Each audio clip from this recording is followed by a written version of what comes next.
Welcome back. We are on the go with Joe, and today he's enjoying a spot of tea while celebrating a special milestone for a Portland company. Joe is live at Smith Teamaker to tell us about the company's 10th anniversary and how you can win a year's supply of tea. Good morning, Joe.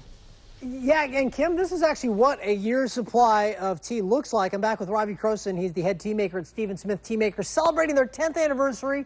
And essentially, if you go on Instagram this week, you got to do it this week, hashtag 10 years of Smith. That's with the number 1, the number 0. 10 lucky people win this, right? That's right. And this is essentially, what, 25 boxes, but it's a cup of tea every single day, 365 days. That's right.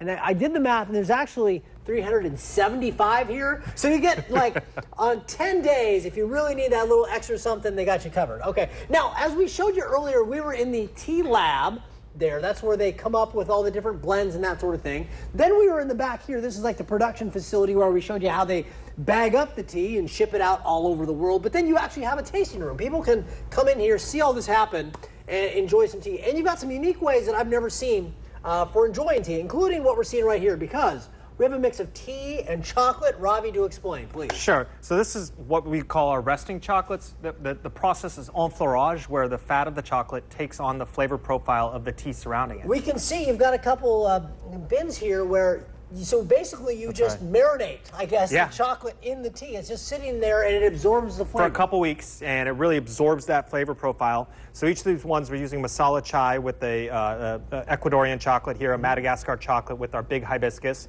and then finally using the peppermint, which we saw packed a little earlier, with a blend. And then you have it paired with a different tea. That's right. This is mind-blowing. So, Walker, let's start here, since it kind of all started. So go ahead and grab that chocolate out of there. Alrighty. And then using that spoon, you're going to put a little of that tea into your glass there. Okay, don't mind if I do. Yep, right. And with this one, we're not going to slurp. You're just going to take a nice sip, but first take a bite of the chocolate. Bite of the chocolate first? Yeah, let that chocolate sit in your mouth for a second, and then add the tea to that. Minty?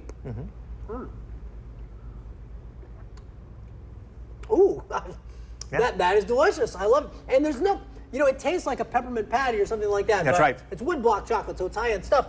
But you never actually added pepper. It's just from sitting in that tea. That's right. No peppermint is inside the chocolate itself, completely absorbed by the enfleurage process. All right, let's just love how you say enfleurage. It sounds so official. What are we moving down to next here? So right now we're doing a kimun, that's a Chinese black tea, and then we're using our big hibiscus with a Madagascar chocolate. Oh my. So very fruity, really balanced as well with the Madagascar fruit. Ooh, it's delicious. Ladies and gentlemen, once again, celebrating 10 years of Smith Teamaker. Log on to, put on your Instagram, it's just got to be a picture of you enjoying some tea with hashtag 10 years of Smith. You can even be doing some old-fashioned enfleurage, and you could win a year's supply of tea. Ravi, thank you so much. Do appreciate it. Thank you, Joe. Appreciate it. That'll wrap it up. Here's to 10 more years of Smith and many more to Smith Teamaker. Yes, thank you so much. Back to you in the studio. Joe, thank you. I love that tea. The jasmine is my absolute favorite. It's incredible.